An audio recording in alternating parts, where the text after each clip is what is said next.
Aku tidak berani untuk menatap ke depan, tidak berani melihat sekeliling. Pandangan tetap dan terus aku arahkan ke bawah, hanya melihat jalan setapak yang sedang kami lewati. "Pocongnya masih ada doh, masih berdiri di bawah pohon," begitu Malik bilang sambil menangis pelan. "Udah Lik, jangan lu lihat terus, jangan lihat lagi," jawabku pelan. Kami terus menyusuri jalan setapak ini, jalan setapak tanah yang semakin licin karena tumpahan air hujan yang terus turun menggerimis. Pepohonan rindang memenuhi hampir seluruh ruang hutan yang sedang kami coba untuk lewati. Bunyi dedaunan bertepuk satu dengan lain karena bergoyang ditimpa tetesan air hujan, bukan karena angin. Semakin menambah mencekam suasana. Aku dan Malik masih dalam perjalanan menuju ke pos 4. Sungguh perjalanan yang teramat panjang. Ketakutan terus menyeruak memenuhi isi jiwa dan pikiran. "Aldo, gua udah gak kuat lagi. Gua capek banget doh." Sekali lagi Malik berkata dengan gemetar. "Sedikit lagi, kita harus kuat. Gak bisa berhenti di tempat kayak gini," jawabku. "Pocongnya masih ada doh." Bau kentang rebus samar-samar terus tercium sejak tadi. Tercium di antara bau tanah yang tersiram hujan. Siapa yang merebus kentang di tengah hutan pada tengah malam seperti ini? Entah apa yang ada di dalam pikiran. Detik berikutnya aku malah melirik ke tempat di mana pocong itu berada. Dan benar Malik bilang, pocong masih berdiri di bawah pohon yang jaraknya hanya beberapa meter dari posisi kami sedang berjalan. Berbalut kain putih kusam, ada ikatan di beberapa tempat di bagian tubuh sehingga bentuknya terlihat jadi semakin jelas. Aku mempercepat langkah, semakin cepat melangkah hingga nyaris berlari ketika beberapa saat berikutnya pocong itu seperti bergerak mendekat. Aku genggam tangan Malik erat-erat, menariknya dengan paksa agar mempercepat langkah juga. Tangisan Malik makin terdengar, nyaris berteriak ketika sadar kalau pocong semakin dekat dan mendekat. Tapi untunglah langkah kami ternyata lebih cepat dari gerakan pocong. Pelan tapi pasti sosok pocong menghilang dari pandangan di belakang. "Kalian lama sekali. Dari mana saja? Jalan-jalan kemana dulu?" ucap salah satu kakak pembina yang baru belakangan aku tahu kalau namanya Randy. "Kalian tahu nggak kalau hutan ini angker? Banyak penunggunya. Kalian malah jalan santai. Udah jam berapa ini?" Kakak pembina satu lagi membentak kami setengah berteriak. "Maaf kak, kami tadi ketakutan, berlari nggak tentu arah, akhirnya kesasar." Aku memberanikan diri untuk menjawab. Kami lihat pocong kak," Malik menjawab sambil menangis pelan. "Ah, baru lihat pocong sudah nangis, jangan manja," teriak kakak pembina lagi. Suaranya menggema kencang memecah sepi malam. Gak ada yang bisa kami lakukan selain diam dan menuruti apa yang diperintahkan oleh dua kakak senior itu. Selanjutnya kami diberi pertanyaan dari banyak materi yang sudah kami dapatkan sebelumnya. Beberapa bisa kami jawab, beberapa tidak terjawab, yang berakibat hukuman push up atau hukuman lainnya. Lelah fisik dan batin, kami kerahkan tenaga yang masih tersisa untuk terus mengikuti perintah kakak senior di pos 4 ini. Sampai akhirnya ada suara langkah dari beberapa orang terdengar mendekat dari belakang. "LDKS 1997." Tiba-tiba terdengar teriakan seperti itu, teriakan salam peserta kalau bertemu dengan kakak senior. Ternyata kelompok berikutnya sampai juga di pos keempat. Aku dan Malik sedikit bernapas lega karena setelah itu kami dipersilahkan untuk beristirahat sejenak sebelum melanjutkan perjalanan menuju ke pos 5. Kami duduk di bawah pohon bersandar di batang besarnya. "Gua nggak kuat lagi doh, takut." Malik bicara seperti itu dengan tatapan kosong dengan suara datar. "Tapi kita harus lulus dari jurit malam ini. Ini kan salah satu syarat kelulusan. Ayolah, tinggal satu pos lagi. Setelah itu selesai semuanya." Aku terus mencoba membangkitkan semangat Malik yang sudah nyaris padam. LDKS SMUN 1997. Kami sedang melaksanakan kegiatan ini, latihan dasar kepemimpinan siswa. Sebagian murid kelas 1 harus mengikutinya, nggak bisa nggak. Salah satu bagian kegiatannya adalah jurit malam. Acara inilah yang sedang kami lakukan. Jurit malam diselenggarakan oleh Ekskul Pramuka. Kegiatan dilangsungkan di salah satu kaki gunung di wilayah Bogor. Kaki gunung yang tahun 1990-an masih pedalaman. Sebagian besar wilayahnya adalah hutan rindang dengan pepohonan tinggi besar menjulang, masih belantara. Namanya pegunungan dan hutan. Konturnya naik turun mengikuti perbukitan. Nggak ada jalan beraspal. Semua rentang permukaan masih tanah, akan menjadi licin apabila disiram air hujan. Pegunungan ini cukup terkenal di Bogor, cukup terkenal juga keangkerannya. Memang sangat cocok untuk dijadikan tempat lokasi jurit malam untuk mengasah nyali dan mental. Aku Aldo, murid kelas 1 salah satu SMUN di Jakarta, angkatan 1997, sedang dalam satu bagian acara LDKS jurit malam. Seluruh peserta diharuskan berjalan menyusuri jalan setapak di tengah hutan untuk menuju pos-pos yang sudah ditentukan. Pos yang kami kunjungi ada 5, masing-masing pos jaraknya cukup jauh dan kondisi jalan yang sangat menantang. Dari pos 1 ke pos berikutnya semakin gila kondisi dan situasinya. Menurutku sangat mengerikan. Masing-masing siswa dibentuk per kelompok. Satu kelompok terdiri dari 2 orang. Setiap kelompok berjalan satu-satu setiap beberapa puluh menit, tidak berbarengan. Sebelum acara dimulai tadi, para kakak panitia dan pembina sudah mewanti-wanti kepada kami untuk selalu hati-hati. Daerah wilayah kaki gunung ini terkenal angker dengan kondisi alam yang masih berbahaya di banyak bagian. Satu yang paling aku ingat omongan dari kakak panitia yang beberapa kali diulang. Ingat ya, kami tidak menyiapkan hantu-hantuan. Tidak ada seorang pun dari panitia dan pembina yang menyamar jadi hantu untuk menakut-nakuti peserta. Kalau nanti di tengah kegiatan kalian melihat pocong, kuntilanak, atau teman-temannya, dapat dipastikan kalau itu adalah hantu beneran, bukan bohongan. Begitu kalimat yang aku ingat. Tapi masa sih mereka nggak menyiapkan apa-apa untuk menakut-nakuti kami? Sepertinya nggak mungkin. Itu pemikiranku pada awalnya. Tapi pikiranku berubah ketika aku dan Malik mulai dalam perjalanan menuju pos 2, pos 3, dan pos 4 tempat kami sedang istirahat ini. Menurut kami, kalau penampakan-penampakan yang kami lihat tadi adalah memang kakak panitia yang menyamar jadi hantu. Berarti mereka melakukannya dengan sempurna. Kami sampai ketakutan dibuatnya. Tapi mungkinkah? Flashback, aku akan bercerita ketika kami dalam perjalanan menuju pos 2. Masih jam 10, malam masih terbilang sore. Langkah kami masih mantap menjalani tugas dan aktivitas jurit malam yang baru saja dimulai. Dok, kayaknya mendung tuh ya, gak kelihatan bintang sama sekali. Suara Malik membuyarkan lamunanku yang baru saja dimulai. Iya Lik, semoga aja gak hujan ya. Kusut dah kalau hujan beneran, jawabku sambil menatap langit. Benar kata Malik, langit kusam tanpa bintang. Entah ada bulan atau enggak di balik gelayut awan, yang pasti warna angkasa menambah seram malam. Seperti yang aku bilang tadi, langkah kali kami masih mantap melangkah, menyusuri jalan tapak sempit yang sesekali tertutup rerumputan. Sudah lebih dari 20 menit lamanya kami berjalan menuju pos 2. Tadi ketika pengarahan, kakak pembina bilang kalau masing-masing pos berjarak kira-kira 30 menit lamanya berjalan kaki.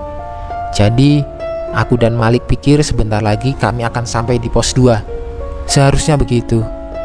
Aku yang berjalan di depan tiba-tiba merasakan kalau tangan Malik menarik baju bagian belakangku.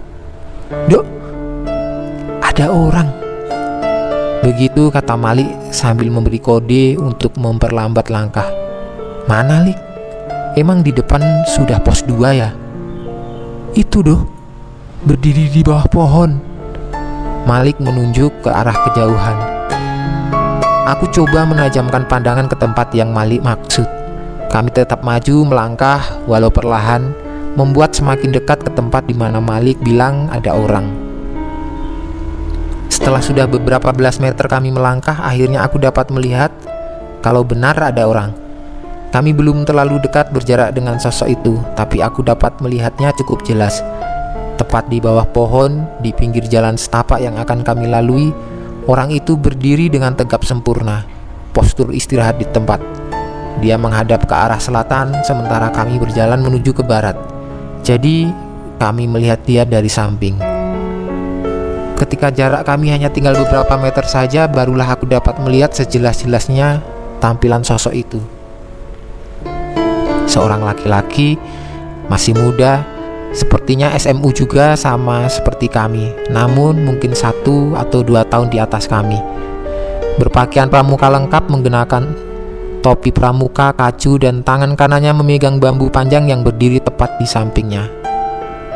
Kayaknya kakak panitia, Dok. Kita permisi aja. Begitu kata Malik sambil berbisik. Aku pun setuju. Kami terus berjalan sampai akhirnya harus melintas tepat di depan sosok yang kami pikir adalah kakak panitia yang sedang bertugas. LDKS 1997. Setengah berteriak, aku dan Malik memberi salam tanda kegiatan. Permisi kak, kami mau lewat.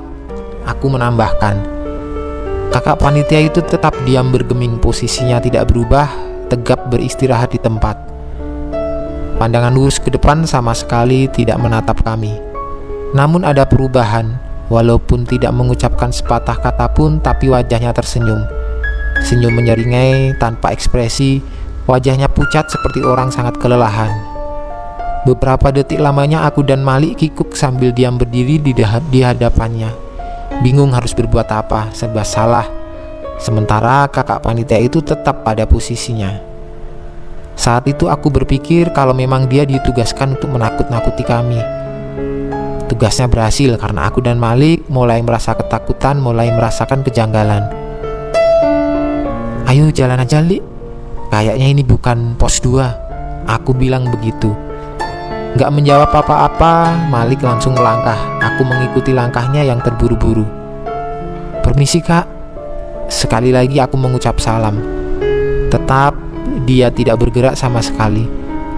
Posturnya tetap seperti itu dengan wajah tersenyum datar. Aku dan Malik terus berjalan meninggalkannya. Sebelum kami jauh pergi meninggalkan, aku sebentar melirik ke belakang. Tidak ada perubahan. Posisi kakak panitia itu belum berubah. Dia tetap berdiri pada tempatnya. Sekitar 10 menit kemudian kami sampai juga di pos 2. Ada beberapa kakak panitia yang menunggu pos ini. Di sini kami diberi tugas dan pekerjaan yang belum terlalu melelahkan. Semua dapat kami selesaikan dengan baik. Setelah itu kakak panitia mempersilahkan kami untuk beristirahat sejenak. Nah, ketika kami tengah beristirahat, kelompok berikutnya berdatangan, sehingga pos 2 jadi tidak terlalu sepi lagi. Aku masih penasaran dengan kakak pembina yang tadi berdiri sendirian di bawah pohon sebelum kami sampai di pos 2. Makanya aku menanyakan hal itu kepada teman dari kelompok yang datang setelah kami. 5 atau 10 menit sebelum sampai di sini, lo berdua ketemu kakak pembina nggak? Berdiri di bawah pohon sendirian. Ditegur diem aja tapi senyum. Lihat nggak? Tanyaku. Kakak pembina? Gak ada ah. Kami gak ketemu siapa-siapa. Sekalinya ketemu orang ya di pos 1 dan pos 2 ini. Di antaranya gak ada orang. Jawab teman itu tegas. Aku dan Malik saling bertatapan, kebingungan. Mungkin memang kakak pembina, tapi sedang terpisah dari kelompoknya, pikir aku dan Malik. Tapi setelah aku perhatikan lagi, ternyata di pos 2 tidak ada kakak pembina yang berdiri sendirian tadi. Wajahnya mereka jelas-jelas berbeda. Aldo, Malik, cukup istirahatnya. Kalian sekarang jalan ke pos 3. Lebih hati-hati lagi. Walaupun jaraknya dekat, tapi kondisi jalan menanjak terus. Berdoa dulu sebelum jalan, semoga selamat sampai pos 3. Begitu kata salah satu kakak pembina. Aku dan Malik langsung berdiri dari duduk, berdoa sebentar, lalu kami melanjutkan perjalanan menuju pos 3. Benar kata kakak pembina di pos 2 tadi, jalur menuju pos 3 cukup menantang. Lebih banyak menanjak, walau jalan setapaknya lebih lebar. Pemandangan sekeliling tetap sama, pepohonan rindang memenuhi ruang hutan yang gelap gulita tanpa cahaya. Hanya lampu senter di tanganku yang menembus kelam, memberi jalan mata untuk melihat lebih jauh ke depan. Dari kejauhan kami mendengar suara air terjun yang bergemuruh pelan. Gunung ini memang cukup banyak memiliki air terjun indah di beberapa sudutnya. Dok, gua capek, jalannya nanjak, pelan-pelan dulu dok. Malik yang berjalan di belakang berucap dengan napas ngos-ngosan. Iya, jawabku pendek sambil memperlambat langkah. Malik benar, jalan menanjak yang tengah kami lalui ini cukup konstan. Sama sekali tidak ada kontur datar atau menurun untuk beristirahat sejenak. Terus saja menanjak. Duh, istirahat aja deh sebentar ya. Gua nggak kuat nih, jalannya nanjak terus. Tidak tega aku melihat Malik, badan besarnya terlihat lelah, pakaian pramukanya basah bermandi keringat. Akhirnya kami berhenti untuk beristirahat sebentar. Suara jangkrik dan binatang malam mulai terdengar bersahutan, sementara pepohonan rindang tetap diam tidak bergerak. Tempat kami berhenti ini agak tinggi posisinya, sehingga aku dapat melihat jalanan di belakang. Jalan menurun yang sudah kami lewati sebelumnya. Tapi yaitu, hanya gelap saja yang kelihatan. Aku melihat sekeliling sambil mengarahkan lampu senter, coba memperhatikan sekitar. Gelapnya malam di kaki gunung itu mulai sedikit menggoyahkan nyali. Sepinya seperti memperhatikan kami yang tengah berdiri sendiri. Yuk, jalan lagi Li. Agak mulai ngeri, merinding gua. Aku berbisik ke Malik. Iya dok, kok agak serem ya? Ayo jalan deh. Lalu kami mulai melangkahkan kaki. Tapi sebentar dok. Malik memegang lenganku, menahan aku supaya berhenti berjalan. Lu denger gak? Malik bilang begitu. Dengar apaan Li? Ada suara dok, kayak suara langkah orang jalan. Lalu aku diam dan menajamkan pendengaran. Benar, ternyata terdengar ada suara di kejauhan. Awalnya sangat samar, hampir-hampir tidak terdengar. Tapi yang pasti suara itu berasal dari belakang, dari jalan yang sudah kami lewati sebelumnya. Jalan yang posisinya berada di bawah, sementara kami sudah agak di atas. Semakin lama suara itu semakin jelas. Sementara itu aku terus mencari sumbernya. Lampu senter ku arahkan cahayanya ke tempat yang kami curigai sebagai asal suara.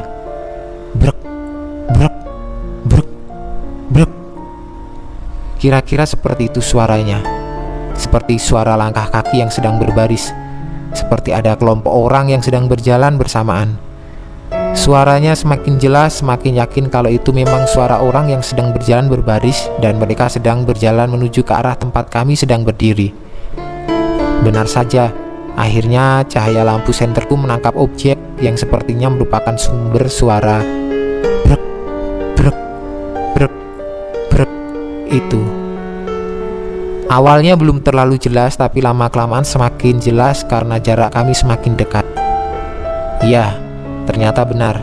Aku dan Malik melihat ada 3 orang yang sedang berbaris memanjang ke belakang berjalan cukup cepat di kondisi jalan menanjak. Perlahan kami kompak bergerak ke pinggir ke sisi jalan setapak dengan maksud memberi jalan kepada 3 orang ini untuk mendahului.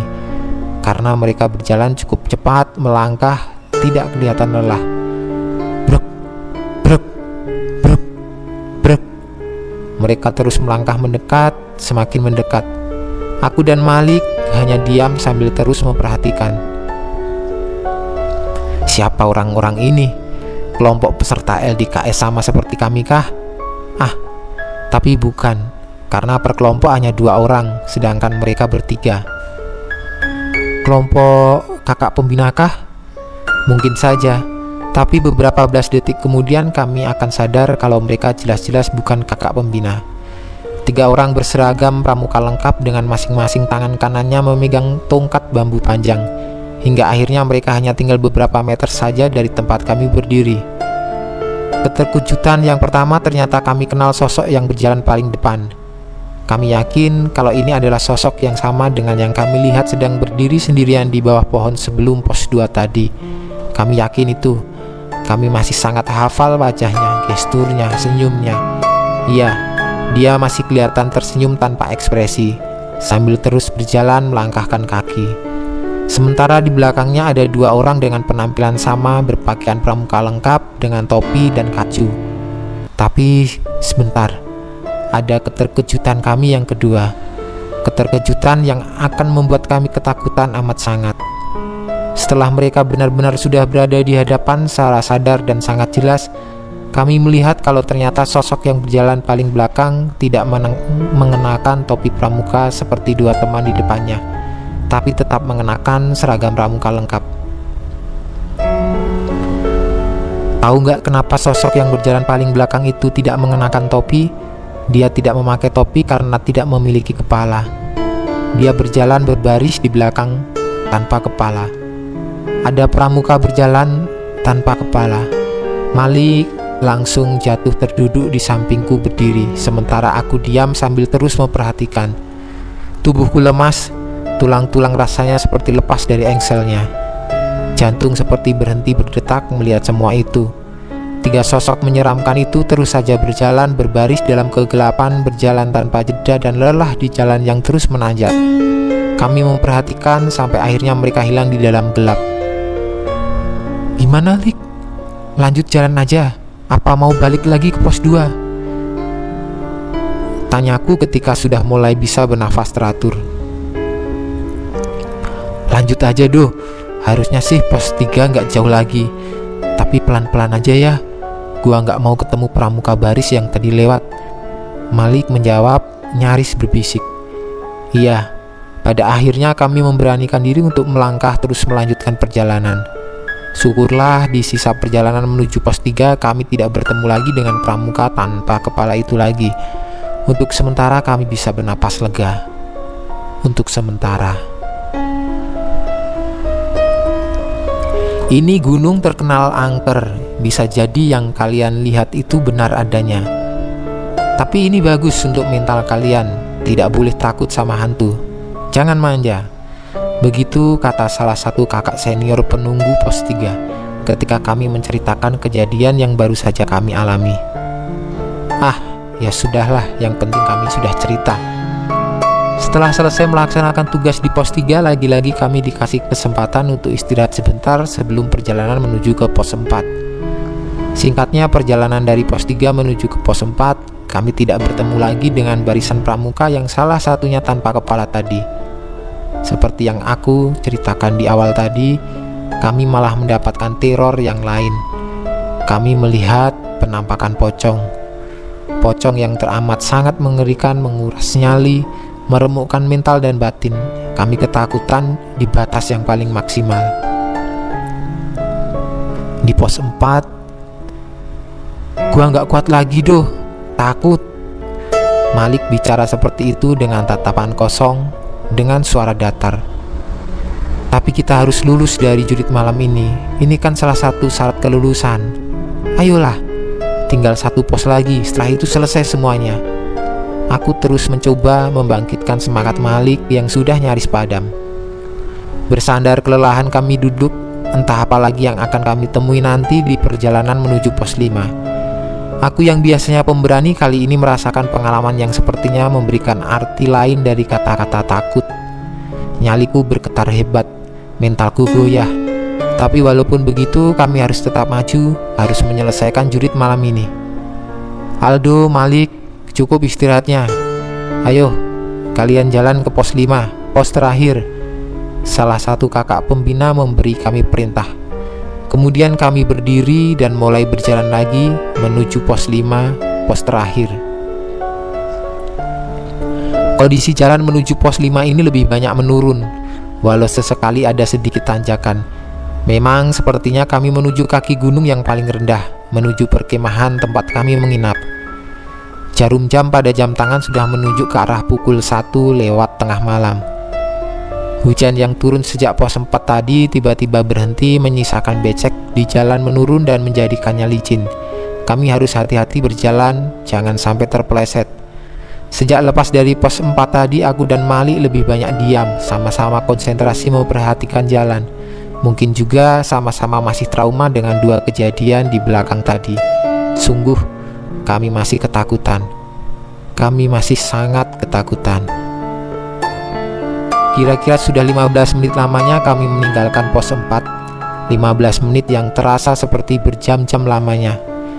Di heningnya gelap hutan, perlahan semilir angin terdengar datang bertiup, menggerakkan pepohonan, membuatnya bergerak melambai walau masih tidak bersuara. Suara jangkrik dan binatang hutan lain yang tadinya cukup ramai bersahutan perlahan menghilang, menyisakan sepi yang teramat sangat, hanya hembusan angin yang jadi iringan kelam. Di titik ini kami mulai ketakutan lagi, mulai merasakan kejanggalan lagi, karena sepinya beda. Heningnya mencekam. "Do, cepetan do, buruan." Malik yang lagi-lagi berjalan di belakang bilang begitu sambil tangannya mendorong tubuhku memaksaku untuk berjalan lebih cepat lagi. Aku menuruti omongannya lalu melangkahkan kaki lebih cepat di atas jalan setapak yang masih licin akibat hujan. "Ada apa, Li?" tanyaku setengah berbisik. "Jangan nengok ke belakang. Ada pramuka yang tidak ada kepalanya." Malik bilang begitu dengan suara gemetar. Mendengar Malik bilang begitu, aku semakin cepat melangkah. Tapi rasa penasaran mengalahkan segalanya. Akhirnya, aku nekat untuk menoleh ke belakang. Benar, di belakang kami ada sosok berseragam pramuka berjalan tanpa kepala. Dia terus mengikuti. Sosok tidak berkepala itu kali ini berjalan tanpa suara. Kali ini berjalan sendirian. Kami ketakutan lalu mulai panik. Kemudian Malik mendahuluiku sambil berlari. "Duh, lari doh, gua takut." Dia bilang begitu sambil menangis pelan. Sontak aku jadi ikut berlari di belakang Malik. Sekali lagi aku melirik ke belakang, ternyata sosok pramuka tanpa kepala itu masih saja mengikuti. Kami sangat ketakutan. Lampu senter yang tadinya ada di genggaman tiba-tiba terlepas. Setelahnya semua menjadi gelap. Kami berlari di dalam gelapnya hutan keluar dari jalan setapak, berlari ketakutan tidak tentu arah. Sampai akhirnya aku terjatuh karena kaki tersandung sesuatu. Setelah itu, aku tidak ingat apa-apa lagi. "Duh, lo udah bangun? Gak apa-apa." Suara Malik terdengar menyadarkanku. Ternyata kami sudah ada di dalam tenda. Aku terbaring di dalam sleeping bag. "Jam berapa ini, Lik? Kita di mana ini?" tanyaku. "Sekarang sudah jam 4 do, di base camp di pos 5. Tadi kita sama-sama pingsan di dekat sini. Ditemui sama tim penyapu." Hehehe. Begitu penjelasan Malik. Syukurlah kami baik-baik saja. Hanya ada sedikit luka lecet dan memar akibat terjatuh tadi. Sungguh pengalaman jurit malam yang sangat mengerikan. Sangat mengerikan.